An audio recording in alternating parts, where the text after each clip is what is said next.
Chapter 14. How frail is humanity, how short is life, how full of trouble. We blossom like a flower and then wither. Like a passing shadow we quickly disappear. Must you keep an eye on such a frail creature and demand an accounting from me? Who can bring purity out of an impure person? No one. You have decided the length of our lives. You know how many months we will live, and we are not given a minute longer. So leave us alone and let us rest. We are like hired hands, so let us finish our work in peace. Even a tree has more hope. If it is cut down, it will sprout again and grow new branches. Though its roots have grown old in the earth and its stump decays, at the scent of water it will bud and sprout again like a new seedling. But when people die, their strength is gone. They breathe their last, and then where are they? As water evaporates from a lake, and a river disappears in drought, people are laid to rest and do not rise again.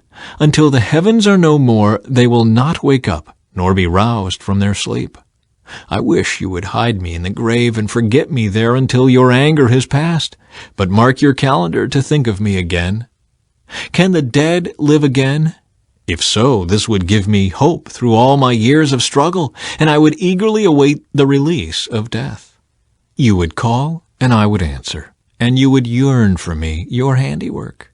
For then you would guard my steps instead of watching for my sins. My sins would be sealed in a pouch, and you would cover my guilt. But instead, as mountains fall and crumble, and as rocks fall from a cliff, as water wears away the stones, and floods wash away the soil, so you destroy people's hope. You always overpower them, and they pass from the scene. You disfigure them in death and send them away. They never know if their children grow up in honor or sink to insignificance. They suffer painfully. Their life is full of trouble.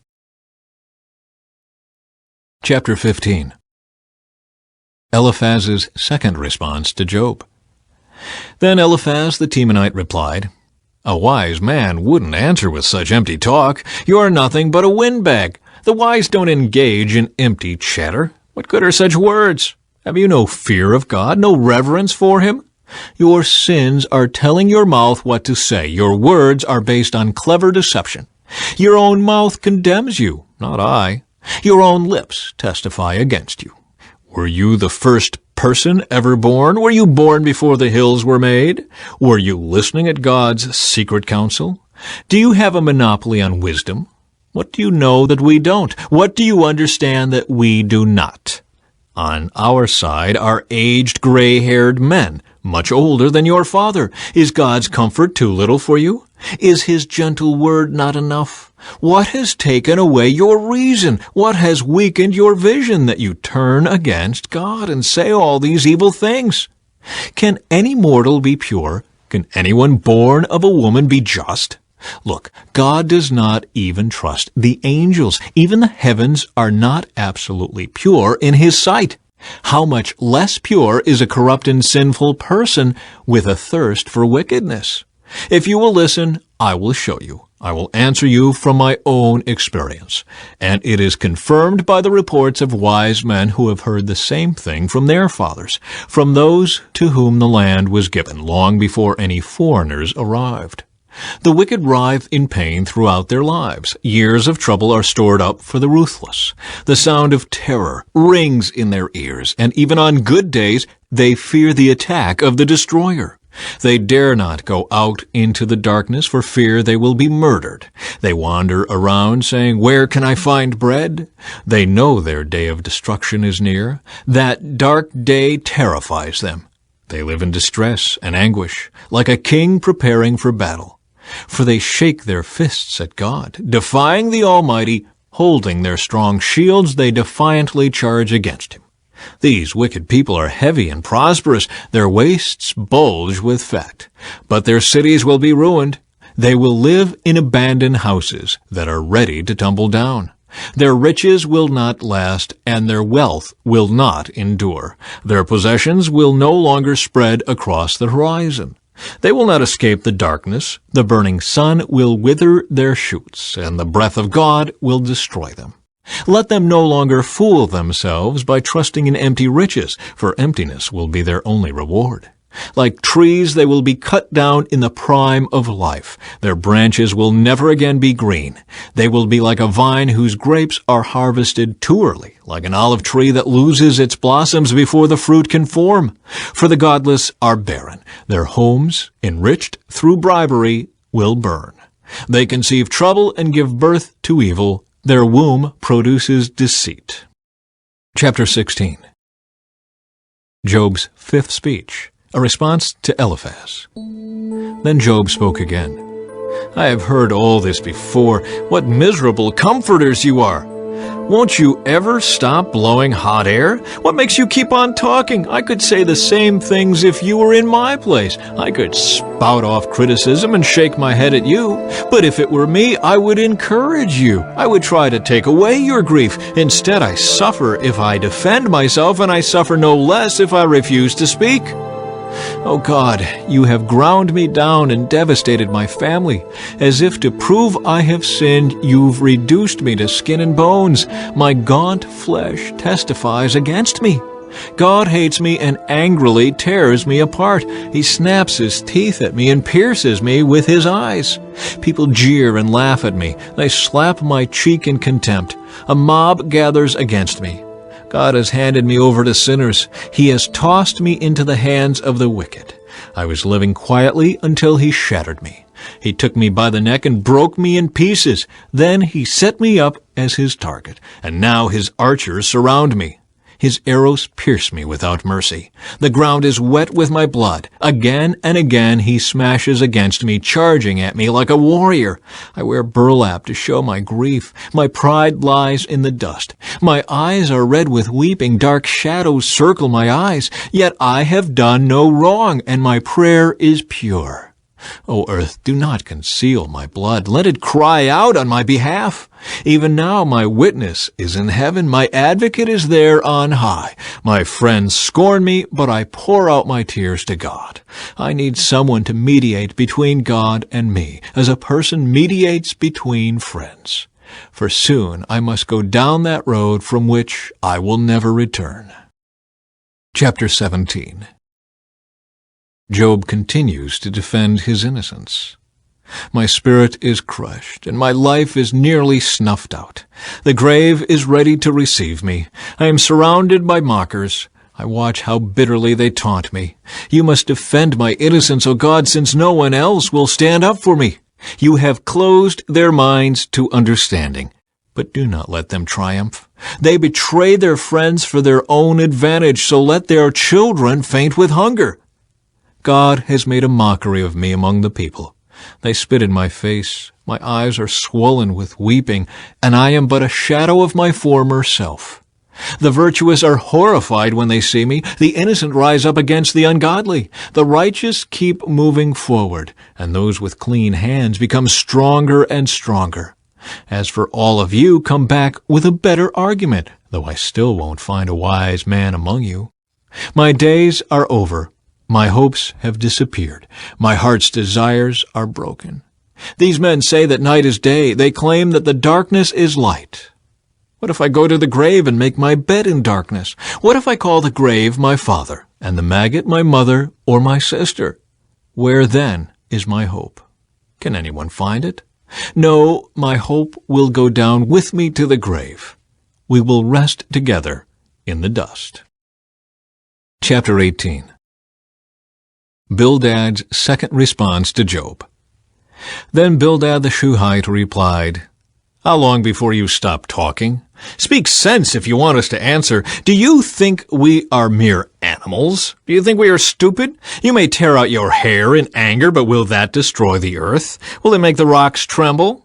Surely the light of the wicked will be snuffed out. The sparks of their fire will not glow. The light in their tent will grow dark. The lamp hanging above them will be quenched.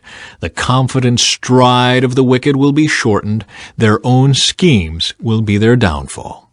The wicked walk into a net. They fall into a pit. A trap grabs them by the heel. A snare holds them tight. A noose lies hidden on the ground. A rope is stretched across their path. Terrors surround the wicked and trouble them at every step. Hunger depletes their strength, and calamity waits for them to stumble. Disease eats their skin, death devours their limbs. They are torn from the security of their homes and are brought down to the king of terrors. The homes of the wicked will burn down, burning sulfur rains on their houses. Their roots will dry up and their branches will wither. All memory of their existence will fade from the earth. No one will remember their names. They will be thrust from light into darkness, driven from the world. They will have neither children nor grandchildren, nor any survivor in the place where they lived.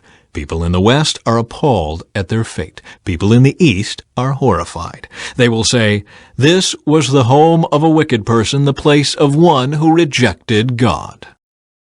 Chapter 19. Job's sixth speech, a response to Bildad. Then Job spoke again. "How long will you torture me? How long will you try to crush me with your words?